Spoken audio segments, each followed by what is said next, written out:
পাখির মধ্যে আমরা তো চিটাঙে বেশিরভাগ ছোটবেলা থেকে দেখছি কাক পাখি বেশি। আচ্ছা আচ্ছা, কাক পাখি বেশি।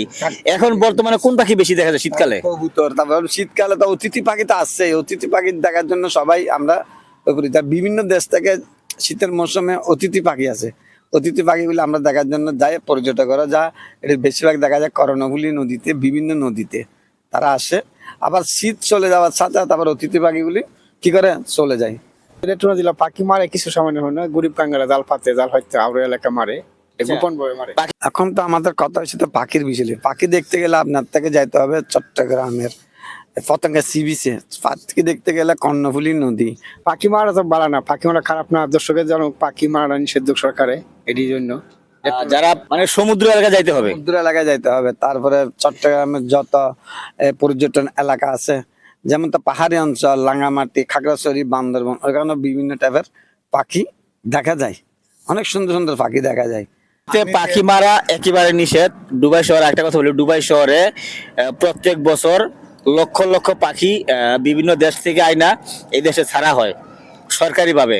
তো এই দেশে দুবাইতে, মানে দুবাই সিটির ভিতরে যারা গাড়ি চালায় বা রাস্তাতে চলাচল করেন গাড়ি দিয়ে, তারা রাস্তার পাশে দেখতে পারবেন যে ফুল গাছ লাগাচ্ছে, দুব্বা গাছ লাগাচ্ছে, অনেক সুন্দর সুন্দর পার্ক এরিয়া আছে, ওটার পাশে পানি দিয়ে রাখে, পাখিদের খাবার দিয়ে রাখে। এই দেশে পাখি মারা একেবারে নিষেধ। যদি রেটুনা এলাকা টুসো জায়গা আছে আমাদের, মদন থানা উচিতপুর এলাকা, বুঝছো?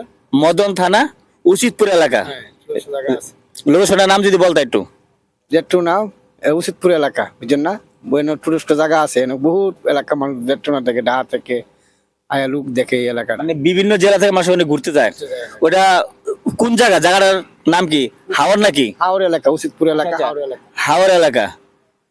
হাওড় এলাকা, উচিতপুর এলাকা, হাওড় এলাকা, এটি হাওড় এলাকা। পানি টানি আছে না, সব সাগরের লাহান। আচ্ছা, এখন আমরা যাবো নেত্রকোনা। নেত্রকোনা হিরণ ভাই, তুমি যদি কিছু বলতে। পাখি আমাদের এলাকা না অনেক ভালো, আমাদের এলাকা বাড়ি আর ছিল এলাকা না, ফুল্লিগ্রাম এলাকা পাখি মারে পাবলিকে। তো পাখি না বাড়ে বলা, দুবাই শহরে তো পাখি আমরা থাকি, দুবাই শহরে সরকারে পাখি পালে, আমরা শুনতেছি দুবাই শহরে পাখি বিভিন্ন দেশ থেকে পাখি এনে দুবাই শহরে ছাড়ে। তো আমরা যারা পাখি মারেন তাদেরকে অনুরোধ করব, পাখি মারবেন না। পাখি একটা বৈশিষ্ট্য আমাদের দেশের জন্য, বৈষম্য। পাখির সবচেয়ে বড় বড় গুণ আছে, পাখি আল্লাহর হুকুম বেশি মানে। পাখি যেমন ধরো আমার নবী যখন জন্ম হয়েছিল, পাখি প্রথম ফার্স্ট ঈদে মিলাদুন নবী করছে, আকাশে ঘুরি ঘুরি ঘুরি ঘুরি আনন্দ করছে পাখি। তারপরে কাবা যখন মায়ের ধ্বংস করার জন্য আইছিল বিভিন্ন বেদিনেরা, তখন কাবারে রক্ষা করছিল প্রথম ফার্স্ট আবাবিল পাখি, আল্লাহর তরফ থেকে আইছিল। তাহলে এই জন্য দেখতে পেলে পাখি কিন্তু অনেক গুণ আছে, যে গুণ আমরা মানুষ হইও কাবা সহজে রক্ষা করতে পারি না, পাখির দ্বারা কাবাটা রক্ষা করে হয়েছিল, আমাদের ধর্মের মেন কাবা। তাহলে এটার নাম ছিল আবাবিল পাখি। এটা হচ্ছে পাখির প্রথম রাজা, তার উপর আর কোনো পাখি নাই। তাহলে প্রথম রাজা পাখি বলছে আবাবিল পাখি। এখনো কোরআনে ভঞ্জত আছে, কোরআনে ভঞ্জত আছে, হাদিসে ভঞ্জত আছে আবাবিল পাখি, পাখির রাজা। এই জন্য আমাদের এখানে পাখিকে যথেষ্ট পরিমাণ সম্মান করা হয়।